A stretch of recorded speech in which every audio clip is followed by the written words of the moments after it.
Episode 66। ही guys, कैसे हैं आप सब? उम्मीद है अच्छे होंगे। तो चलिए बिना देरी किए शुरू करते हैं कहानी का आज का एपिसोड। ख्वाहिश को इस तरह से खुद को देखते हुए देखकर अर्थ अपने दोनों हाथ पैंट की पॉकेट में डालकर रखते हुए उससे दूर जाकर खड़ा हो गया।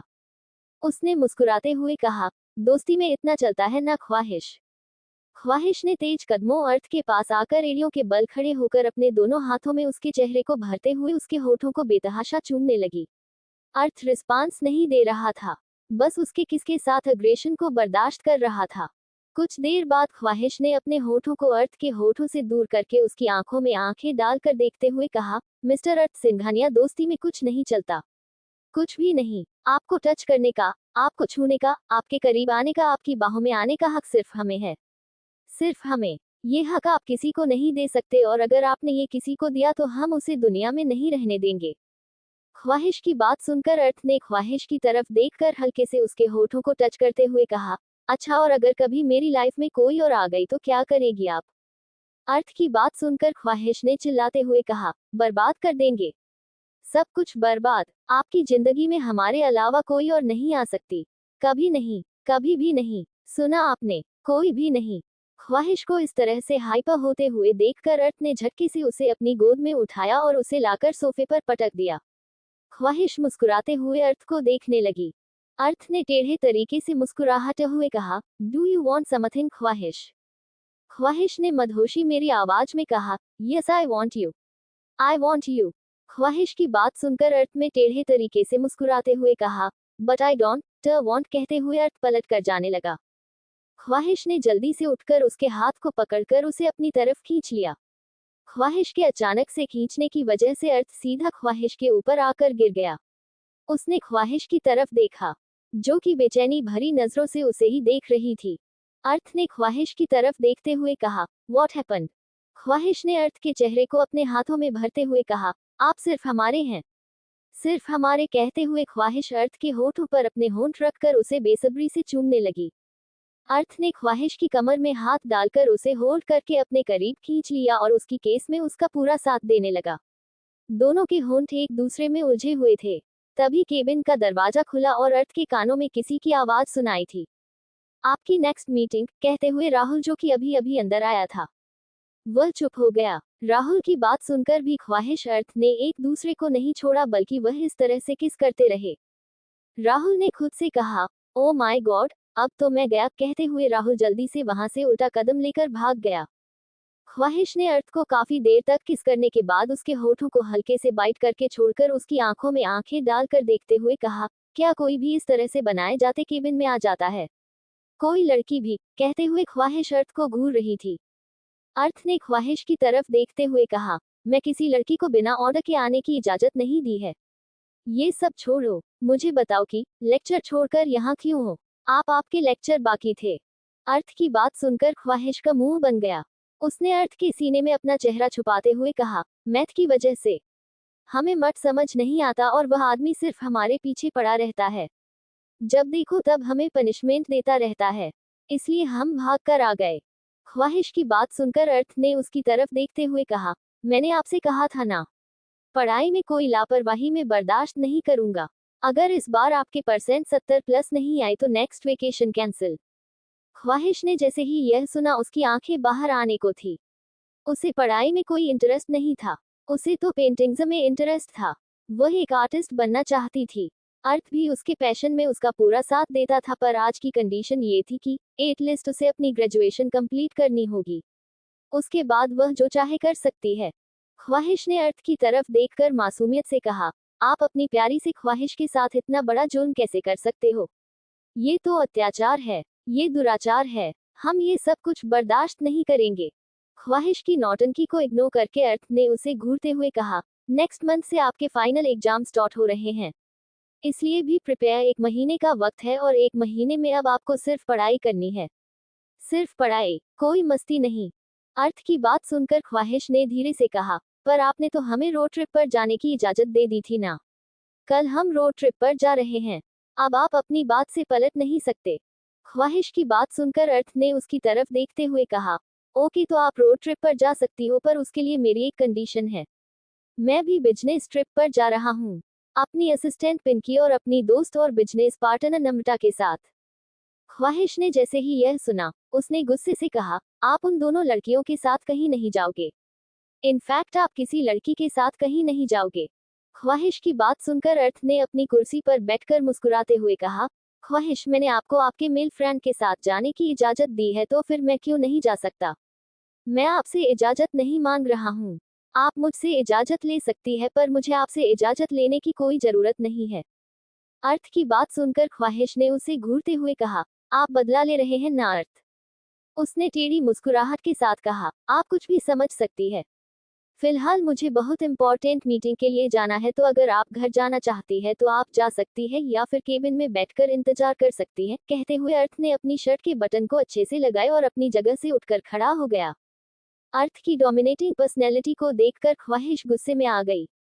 अर्थ कभी भी अपनी पोजीशन साफ साफ शो नहीं करता था, बल्कि वह इनडायरेक्ट तरीके से ख्वाहिश को महसूस करता था कि अगर वह ऐसा कुछ करेगी तो अर्थ उसके 2 गुना ज्यादा इस तरह से उसे परेशान करेगा।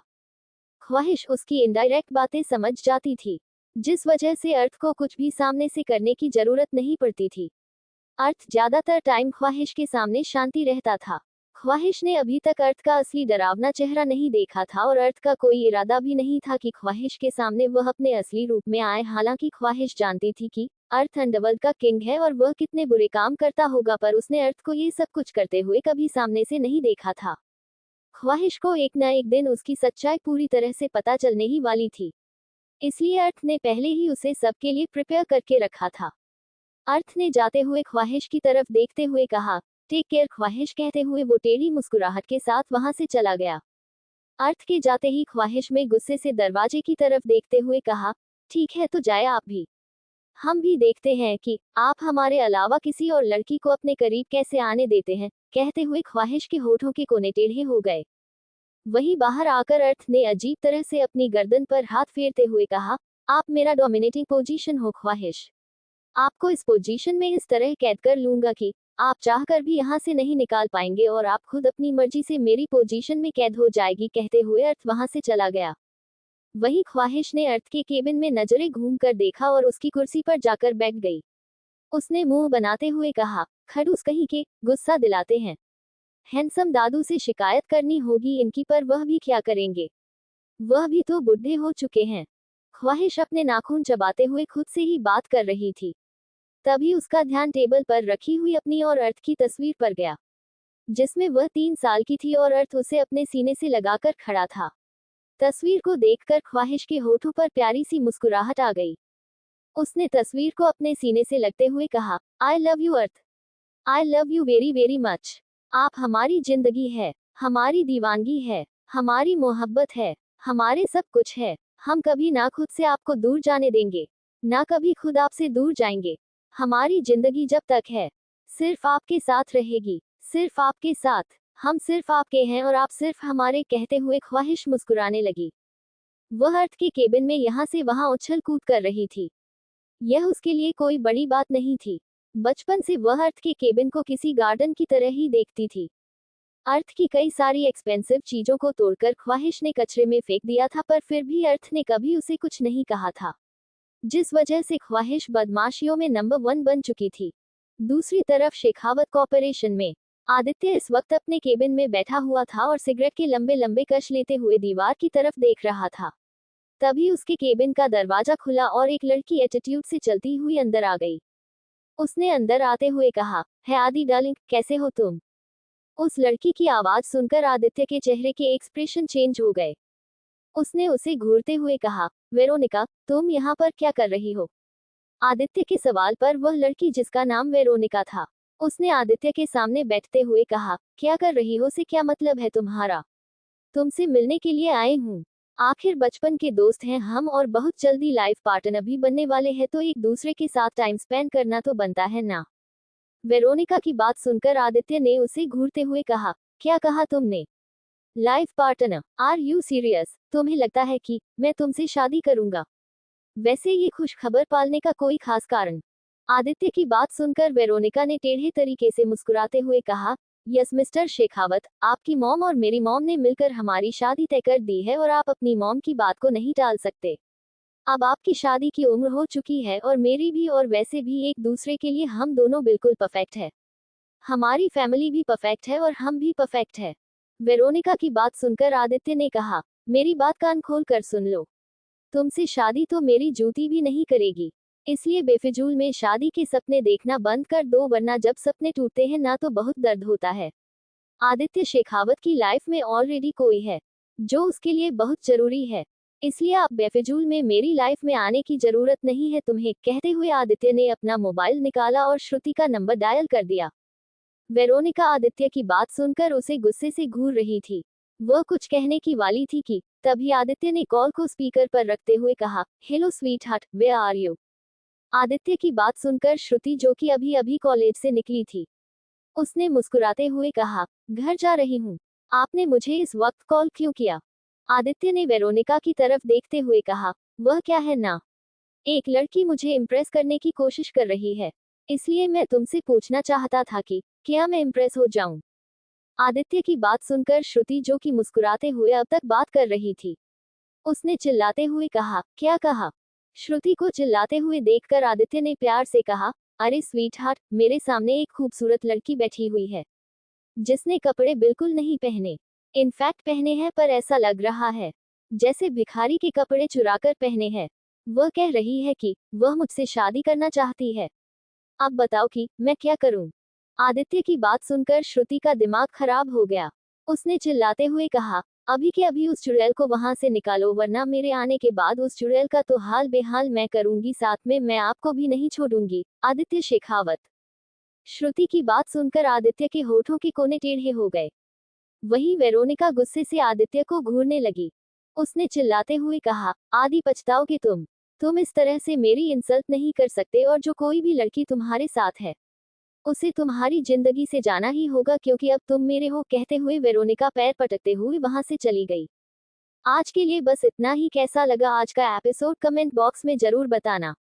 एपिसोड 67। ही गाइस, कैसे हैं आप सब? उम्मीद है अच्छे होंगे। तो चलिए बिना देरी किए शुरू करते हैं कहानी का आज का एपिसोड। वेरोनिका के वहां से जाते ही आदित्य चेहरे पर मुस्कुराहट आ गई। तभी दूसरी तरफ से श्रुति ने गुस्से से चिल्लाते हुए कहा, आदित्य शेखावत, बोल क्यों नहीं रहे हो? उस कमीनी माशुका के बाद बात कर रहे हो? श्रुति की बात सुनकर आदित्य ने हंसते हुए कहा, स्वीट हार्ट, गुस्सा क्यों कर रही हो? मैंने उसे भगा दिया है। मैंने तुम्हें कॉल भी तो उसे भगाने के लिए ही किया था। तुम्हारी बात सुनकर और तुम्हारी डरावनी आवाज सुनकर वह ऐसे भाग गई जैसे उसके पीछे पागल कुत्ता पड़ गया हो। अगली बार से जब भी कोई लड़की मेरे पास आने की कोशिश करेगी, मैं इसी तरह से तुम्हें कॉल कर लूंगा। तुम्हारी आवाज सुनकर ही वह सब भाग जाएंगे। श्रुति ने जैसे ही आदित्य की बात सुनी, उसका चेहरा कैसे लाल हो गया। उसने कॉल पर चिल्लाते हुए कहा, तो तुम्हारे कहने का मतलब है कि मैं डरावनी हूँ? मेरी आवाज सुनकर लोग डर जाते हैं, है ना? तुम यही कह रहे हो ना? श्रुति की बात सुनकर आदित्य ने मन ही मन हंसते हुए कहा, मेरी जान, वैसे सच तो यही है, पर अगर मैंने हाँ कह दिया तो पता नहीं तुम क्या करोगी। कैसे मेरे साथ लड़ाई करोगी? कैसे मेरे बाल पकड़ पकड़ कर खींचोगी? इसलिए मैं ये सब कुछ अवॉइड नहीं कर सकता। सोचकर आदित्य ने मुस्कुराते हुए कहा, बिल्कुल भी नहीं स्वीट हार्ट, बिल्कुल भी नहीं। तुम्हारी आवाज इतनी प्यारी है कि तुम्हारी आवाज सुनने के बाद मेरा दिल धड़कने लगता है। तुम किसी कोयल की तरह मीठा बोलती हो। तुम्हारी प्यारी सी शक्ल देखने के बाद मेरी सारी थकावट दूर हो जाती है, और तुम खुद को डरावनी कह रही हो। तुम डरावनी कैसे हो सकती हो मेरी जान? तुम तो मेरी जान हो। आदित्य की प्यार भरी बात सुनकर श्रुति, जिसको हद से ज्यादा गुस्सा आ रहा था, उसका गुस्सा पल भर में शांत हो गया और उसके चेहरे पर बड़ी सी मुस्कुराहट आ गई। उसने खिड़की से बाहर देखते हुए कहा, तुम सच कह रहे हो ना? मुझे मस्का लगाने के लिए झूठ तो नहीं बोल रहे हो ना? देखो, अगर तुम झूठ बोल रहे हो ना तो मैं तुम्हें छोड़ूंगी नहीं। श्रुति की बात सुनकर आदित्य ने हंसते हुए कहा, मेरी जान, मेरी जान, मैं तुमसे झूठ क्यों बोलूंगा? तुमसे झूठ बोलकर मुझे मरना थोड़ी है। वैसे भी मेरी जान इतनी इंटेलिजेंट है कि अगर मैं झूठ बोलूंगा तो वह मुझे 1 मिनट में पकड़ लेगी। इसलिए मैं ये रिस्क कैसे ले सकता हूँ? वैसे इस वक्त कहाँ हो तुम? आदित्य के सवाल पर श्रुति ने कहा, बस कॉलेज से निकली हूँ, कुछ देर में घर पहुंच जाऊंगी। और आप कहाँ हैं? वैसे मुझे सच सच बताना, कौन थी वह लड़की जो आपसे मिलने के लिए आई थी और आपसे शादी करना चाहती थी? जरा कभी उसके साथ मुझसे मिलने के लिए आइए, फिर मैं उसे बताती हूँ कि शादी कैसे करते हैं। श्रुति की बात सुनकर आदित्य ने हंसते हुए कहा, वह मेरी मॉम की एक चुड़ैल फ्रेंड की चुड़ैल बेटी है। मेरी मॉम को पता नहीं उससे चुड़ैल में क्या दिखता है। मेरी मॉम ने उसकी मॉम के साथ मिलकर उसकी और मेरी शादी फिक्स कर दी है। आदित्य के इतना कहते ही श्रुति ने चिल्लाते हुए कहा, आदित्य शेखावत जिंदा रहना चाहते हो या नहीं?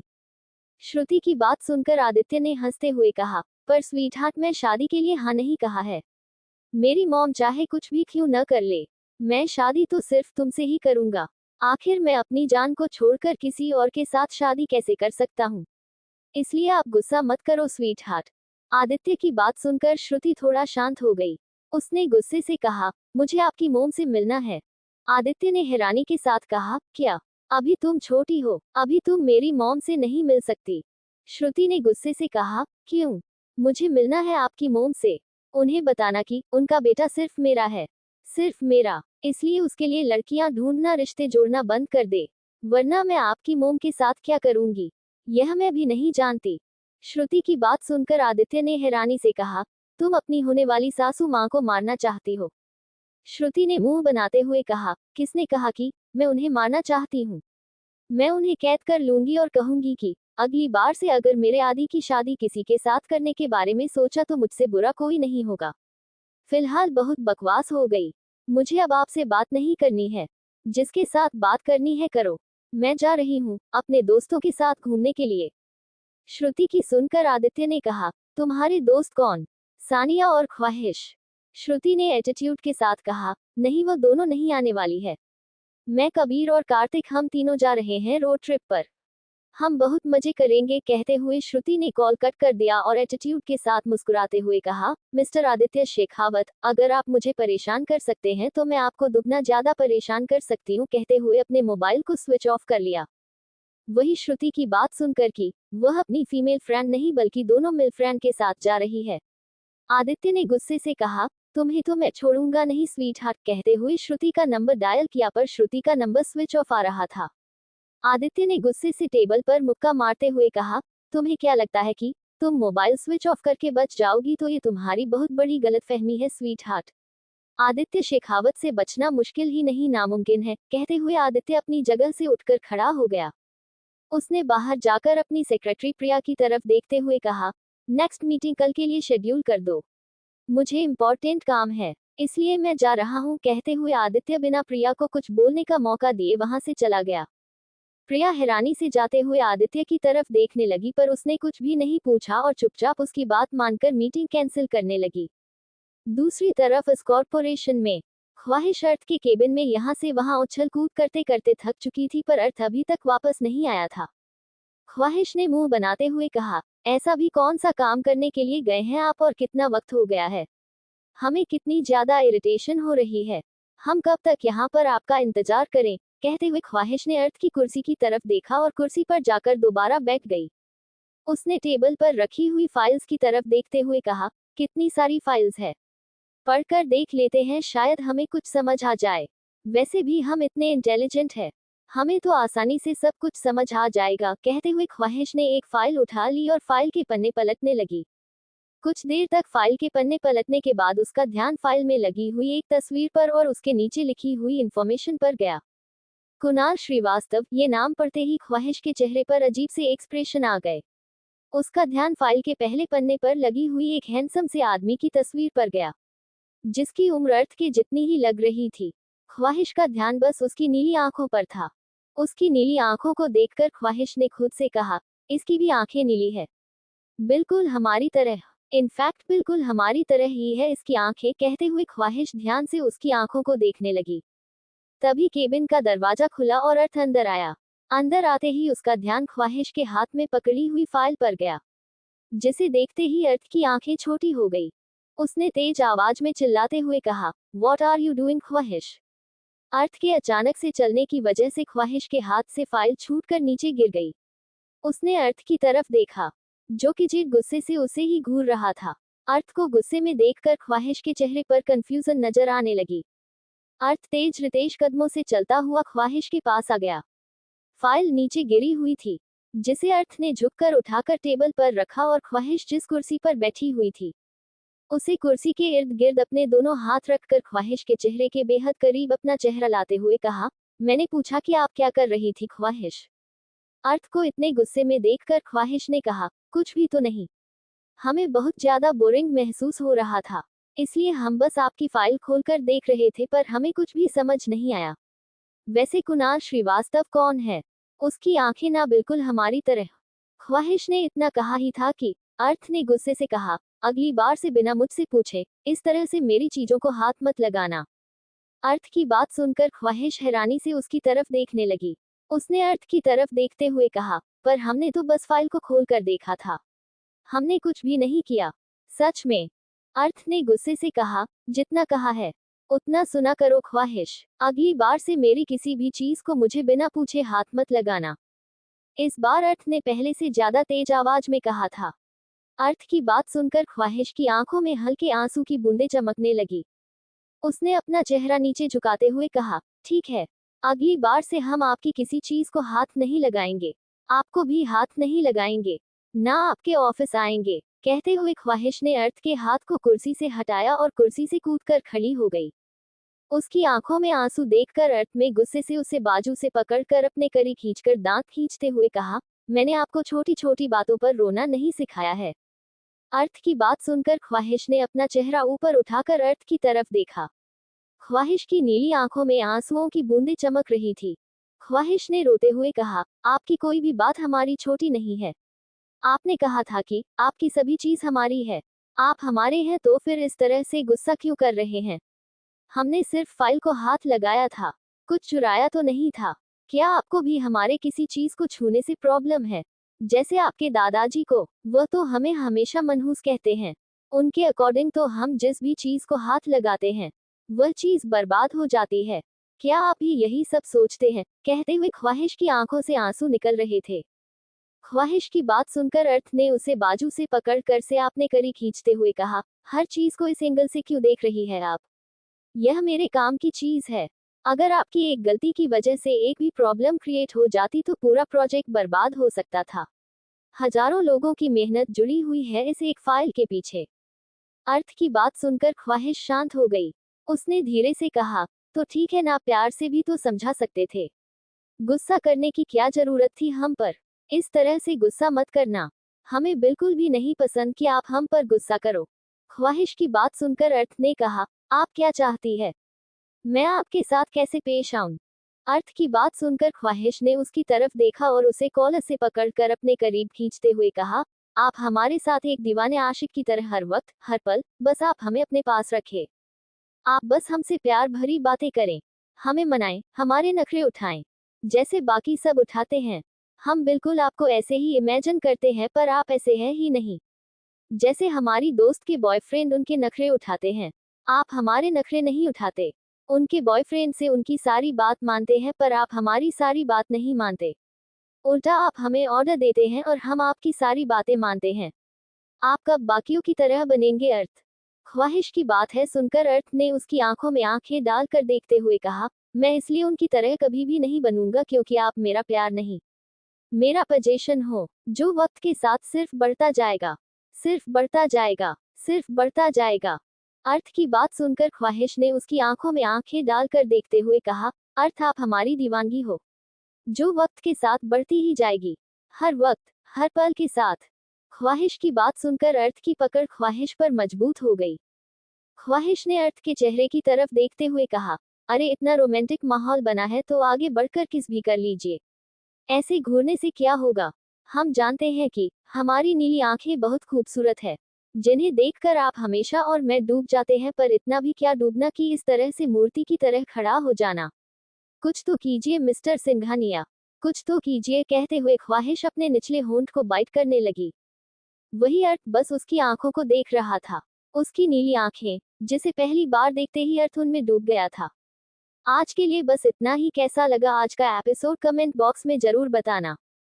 एपिसोड 68। ही गाइस, कैसे हैं आप सब? उम्मीद है अच्छे होंगे।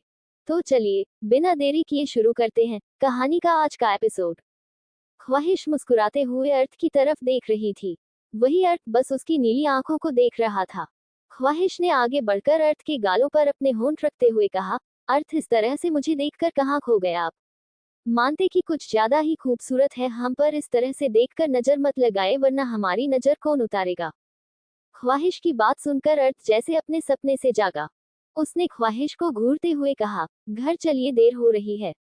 अर्थ की बात सुनकर ख्वाहिश ने मुस्कुराते हुए कहा, हमारा तो घर वही है जहां पर आप है। ख्वाहिश की बात सुनकर अर्थ ने कुछ नहीं कहा और उसे लेकर केबिन से बाहर आ गया। ऑफिस में लगभग सारे लोग ख्वाहिश को जानते थे क्योंकि बचपन से ख्वाहिश ऑफिस में आती जाती रहती थी। किसी को भी नहीं पता था कि ख्वाहिश अर्थ की कौन लगती है। बस इतना पता था कि ख्वाहिश अर्थ के लिए बहुत स्पेशल है, बहुत ही ज्यादा। उन दोनों को जाते हुए ऑफिस के सभी एम्प्लॉइज देख रहे थे।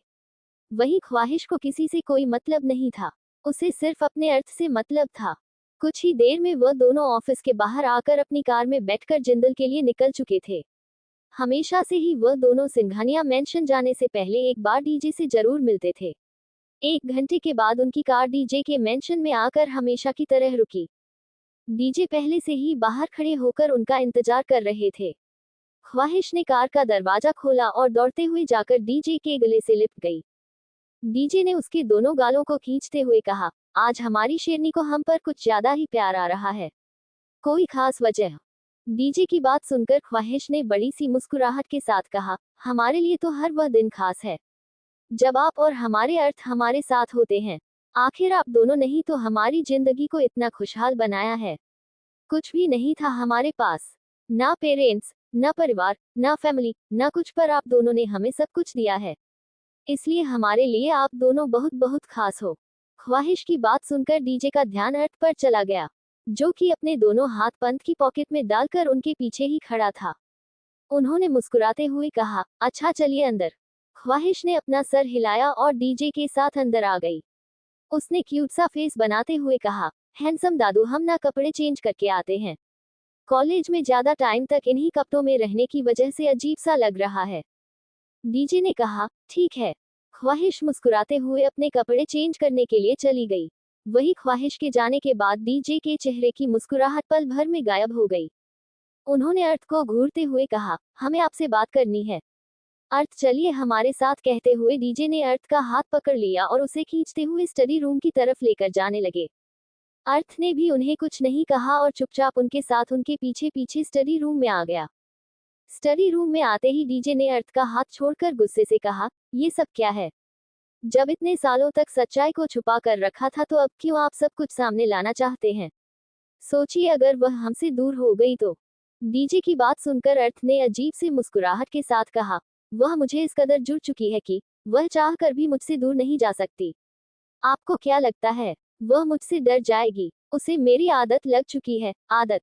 अर्थ की बात सुनकर डीजे ने इरिटेट होते हुए कहा, अर्थ कैसी बातें कर रहे हैं आप? सोचिए जब उन्हें पता चलेगा कि वह अनाथ नहीं है, उनका एक परिवार है, तो क्या वह फिर भी अपने परिवार से दूर रहेगी?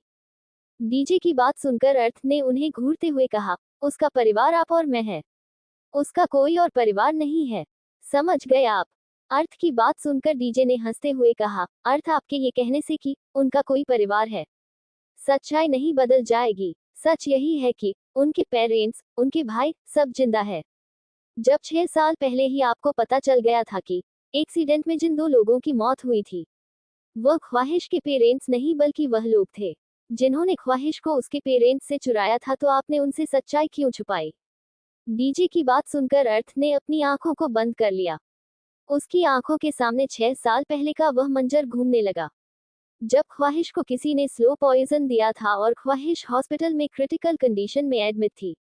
उसी वक्त अर्थ को पता चला था कि ख्वाहिश अनाथ नहीं है बल्कि उसके पेरेंट्स जिंदा है, उसका एक भाई भी है।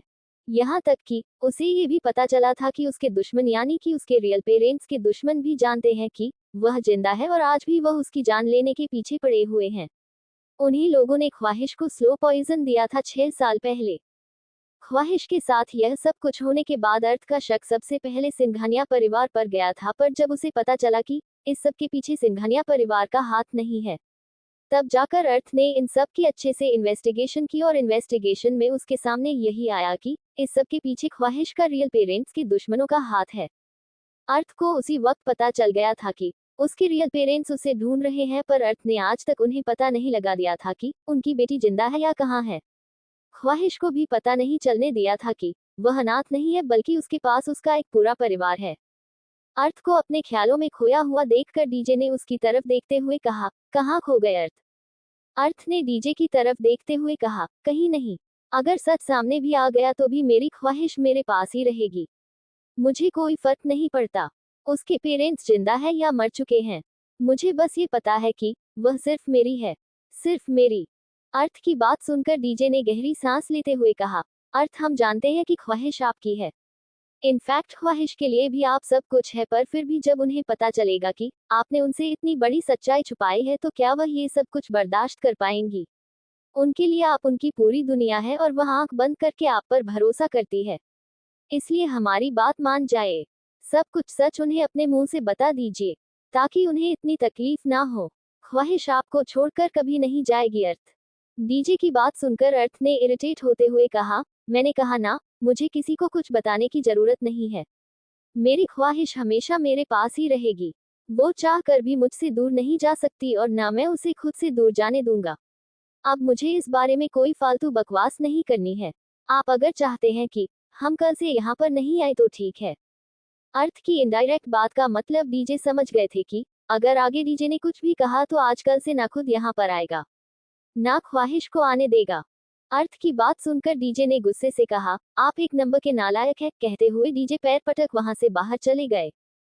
बाहर जाते ही अर्थ ने स्टडी रूम की खिड़की के पास खड़े होकर बाहर के नजरों को देखते हुए कहा, चाहे सच सामने आए या ना आए, ख्वाहिश मेरी थी, मेरी है और मेरी ही रहेगी। उन्हें मैं कभी खुद से दूर नहीं जाने दूंगा और कोई शख्स उन्हें मुझसे दूर नहीं कर सकता, कोई भी नहीं। अगर किसी ने ऐसा करने की हिम्मत की तो मैं उसकी जिंदगी नर्क से बदतर बना दूंगा। कहते हुए अर्थ ने अपनी आंखें बंद कर दिया और बेहद अजीब तरह से मुस्कुराते हुए कहा, I am possessed for you my sweetheart, you are my possession। कहते हुए अर्थ के होठों पर अजीब सी मुस्कुराहट आ गई। अर्थ भी स्टडी रूम से बाहर आ गया। उसका ध्यान लिविंग रूम में बैठी ख्वाहिश पर गया, जो कि डीजे के बालों के साथ खेल रही थी। वह कभी डीजे की दाढ़ी को खींचती तो कभी उनके बालों को। वही डीजे भी उसके सभी हरकतों को बर्दाश्त करते हुए बस मुस्कुराते हुए उसे चॉकलेट खिला रहे थे। ख्वाहिश ने क्यूट सा फेस बनाते हुए कहा, हैंडसम दादू, आपको पता है अर्थ ने हमें धमकी दिया है कि अगर इस बार हम 70% लेकर नहीं आए तो वह हमें बाहर घूमने के लिए लेकर नहीं जाएंगे। कोई ऐसा करता है भला? अब आप ही बताइए। आप तो जानते हैं ना कि हमें पढ़ाई में कोई इंटरेस्ट नहीं है, तो फिर वह हमसे पढ़ाई क्यों करवाते हैं? हमें थोड़ी बिजनेस संभालना है, हमें तो आर्टिस्ट बनना है, एक फेमस आर्टिस्ट जिसे दुनिया उसके नाम से जाने। ख्वाहिश जिंदल द फेमस आर्टिस्ट। हम तो सोच रहे थे कि हम पढ़ाई भी करना छोड़ दे, पर अगर हमने यह बात अर्थ से कहेंगे तो वह गुस्सा करेंगे। आप उन्हें समझाओ ना, आपकी बात वह जरूर मानेंगे। पढ़ाई करने से कुछ नहीं होने वाला, पढ़ाई करने में हम टाइम वेस्ट कर रहे हैं। शायद वह आपकी बात समझ जाए। ख्वाहिश की बात सुनकर डीजे उसे घूरने लगे। ये नालायक लड़की अपनी बातों के जाल में फंसा कर उन्हें खुद शेर के मुंह में जाने के लिए कह रही थी। ख्वाहिश अभी डीजे को मस्का लगा ही रही थी कि पीछे से उसे अर्थ की आवाज सुनाई दी, क्या कह रही थी आप ख्वाहिश? सीधे सीधे मुझे कहिए ताकि मुझे भी पता चल सके कि आपका दिमाग में क्या चल रहा है। अर्थ की आवाज सुनकर ख्वाहिश ने पलट कर देखा तो अर्थ अपने दोनों हाथ पेंट की पॉकेट में डालकर उसके पीछे ही खड़ा था। अर्थ को देखते ही ख्वाहिश ने दांत दिखाते हुए कहा, कुछ नहीं, हम बस हैंडसम दादू से कह रहे थे कि आप बहुत ज्यादा हैंडसम हो। आपको देखते ही हम पागल हो जाते हैं और हमें आपके साथ डेट पर जाना है। ख्वाहिश की बात सुनकर अर्थ की आंखें छोटी हो गई। वही डीजे बड़ी बड़ी आंखों से ख्वाहिश की तरफ देखने लगे। उन्होंने ख्वाहिश की तरफ देखते हुए कहा, शेरनी, क्या आपको सच में इस खड़ूस इंसान के साथ डेट पर जाना है? ये बोरिंग इंसान के साथ डेट पर जाकर भी अपना लैपटॉप खोलकर काम पर बैठ जाएगा और कहेगा, ख्वाहिश खाना खा लो, मुझे काम है। डीजे की बात सुनकर ख्वाहिश खिलखिलाकर हंसने लगी। उसने हंसते हुए कहा, हमें भी यही लगता है हैंडसम दादू, पर हम क्या करें? ये हमें ना बॉयफ्रेंड बनाने देते हैं, ना खुद हमें घूमने ले लेकर जा रहे हैं। ख्वाहिश की बात सुनकर अर्थ ने गुस्से से कहा, क्या आपको बॉयफ्रेंड बनाना है?